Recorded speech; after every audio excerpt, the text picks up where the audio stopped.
मारोगे? तुम लाठी चलाओगे? इतना दम है?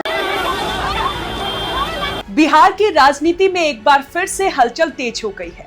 वजह है जन स्वराज अभियान के संयोजक और चुनावी रणनीतिकार से जन नेता बने प्रशांत किशोर, जिन पर पटना के सचिवालय थाना में एक नई एफआईआर दर्ज की गई है। मामला सिर्फ एक एफआईआर का नहीं है, बल्कि इसमें कई परतें हैं। प्रतिबंध क्षेत्र में प्रदर्शन, विधानसभा का घेराव, कानून व्यवस्था को चुनौती और फिर पुलिस या लाठीचार्ज। ये कोई आम सियासी घटनाक्रम नहीं था, बल्कि ये साफ संकेत है कि प्रशांत किशोर अब केवल रणनीति नहीं, बल्कि संघर्ष की सियासत में उतर चुके हैं और सत्ता के खिलाफ खुली टक्कर लेने को तैयार है। पूरा मामला उस समय का है जब बिहार विधानसभा का मॉनसून सत्र चल रहा था। राजधानी पटना के पॉश और हाई सिक्योरिटी जोन में स्थित विधानसभा भवन की तरफ जन स्वराज के कार्यकर्ताओं का काफिला बढ़ता है। हाथों में बैनर, नारों की गूंज और नेतृत्व में खुद प्रशांत किशोर। पुलिस पहले से बैरिकेडिंग किए बैठी थी, क्योंकि उन्हें सूचना थी कि जन स्वराज समर्थक विधानसभा का घेराव करने की योजना बना रहे हैं। ये इलाका प्रशासन द्वारा प्रतिबंध क्षेत्र घोषित किया गया था,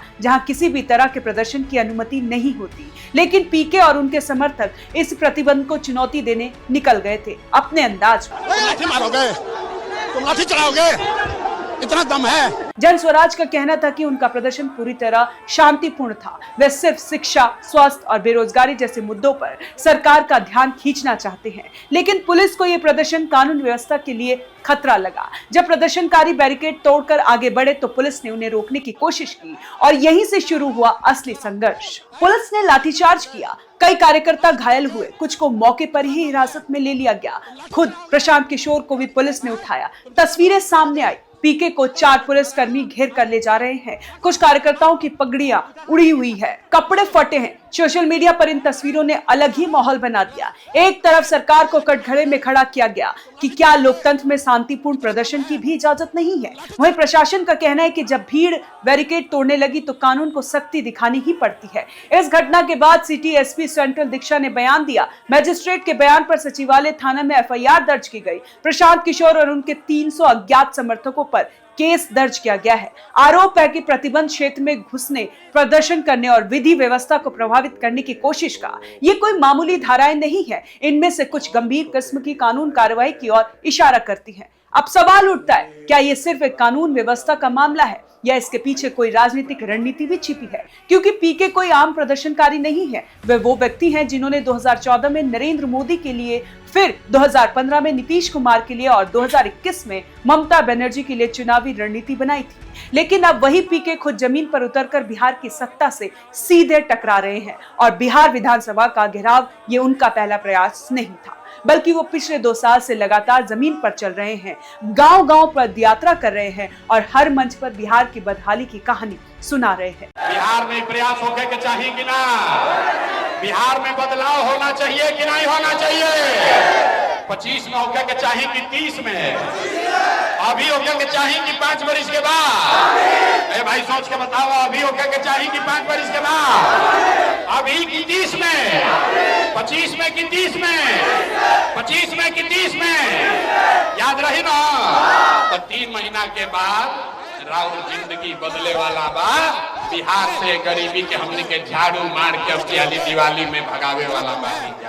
सबको मंजूर है तो पूरी ताकत से बोलिए जय बिहार। उन्होंने बार बार कहा कि बिहार को अब जातिवादी राजनीति से बाहर निकलना होगा। जनता को नेता नहीं, नीति चुननी होगी। वे एक नई राजनीतिक संस्कृति गढ़ना चाहते हैं, बिना जाति के समीकरणों और पॉलिटिकल गठजोड़ के। सवाल यह है कि क्या मौजूदा सत्ता और प्रशासन उनकी इस कोशिश को केवल लोकतांत्रिक चुनौती मान रहा है या एक खतरा? क्योंकि जिस तरह से विधानसभा के दौरान इस प्रदर्शन को रोका गया और बाद में एफआईआर की गई, वो बताता है कि सरकार अब जन स्वराज को एक छोटे आंदोलन की तरह नहीं देख रही है। इस पूरी घटना के राजनीतिक मायने भी हैं। बिहार चुनाव नजदीक है। 2025 का चुनाव अब 1 साल से भी कम दूर है। तमाम पार्टियां, भाजपा, जेडीयू, आरजेडी, कांग्रेस सब तैयारी में जुट चुकी हैं। ऐसे में पीके का ये मोर्चा सत्ता के खिलाफ एक वैकल्पिक ध्रुव बनकर उभर रहा है और सत्ता को पता है कि अगर पीके की यह जमीन मजबूत हो गई तो परंपरागत वोट बैंक का समीकरण बदल सकता है। दूसरी तरफ पीके के समर्थक कह रहे हैं कि अगर प्रदर्शन करना भी गुनाह है तो लोकतंत्र का क्या मतलब। प्रशांत किशोर खुद बार बार मीडिया में यही कहते आए हैं कि वह सिर्फ राजनीति करने नहीं, बिहार को बदलने आए हैं और इसके लिए वह हर संघर्ष के लिए तैयार है, चाहे वो सड़क पर हो या अदालतों में।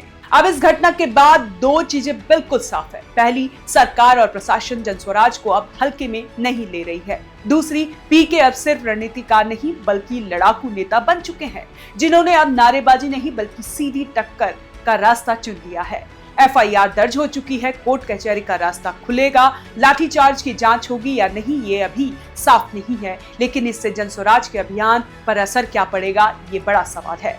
हो सकता है ये घटना पीके के लिए पब्लिक सिंपैथी लेकर आए, हो सकता है ये लोग इसे सत्ता का दामन माने और जनस्वराज को और गंभीरता से लेने लगे, और हो सकता है कि सत्ता को भी अब पीके के लिए अलग रणनीति बनानी पड़े। बिहार की राजनीति में अब नए मोड़ आते दिख रहे हैं। जहां पहले सिर्फ लालू, नीतीश और मोदी के इर्द गिर्द सियासत घूमती थी, अब वहां पीके भी एक ठोस चेहरा बनते जा रहे हैं। और अब जब किसी नेता के खिलाफ एफआईआर और लाठीचार्ज की नौबत आती है तो वह नेता आम नहीं रहता, वह खतरे की सूची में शामिल हो जाता है, सत्ता के लिए और भी विपक्ष के लिए भी।